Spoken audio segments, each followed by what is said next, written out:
Přeji vám dobrý den. Dáme si brkev a pak se umyjem. Tak, prosím. A teď to umytí. Tak, to by bylo. Teďka se tu dám mašli a naliju ti další vodu. Přeji dobrý den. Dobrý den. Tak, teď se učišeme a dáme se práce. Já naliju vodu a já skladím brkev. Tady máš koníčku. Pozor, dala si vodu. A ty jsi spadla. Jsi v pořádku? Jo? Tak to je dobře. Ahoj. Vstávej. A jo, ještě se učišete. Umět, toto je toho. Vlastně učiště.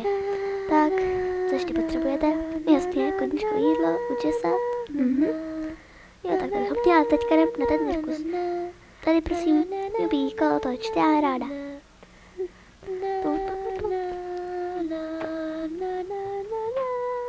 Koníčko, ty seš tu taky? Já už vystupuju. Nevím. Kavárna, jít se s mastnem. Tak to byly 2 limonády, dobře. Jedna, druhá, už to 10.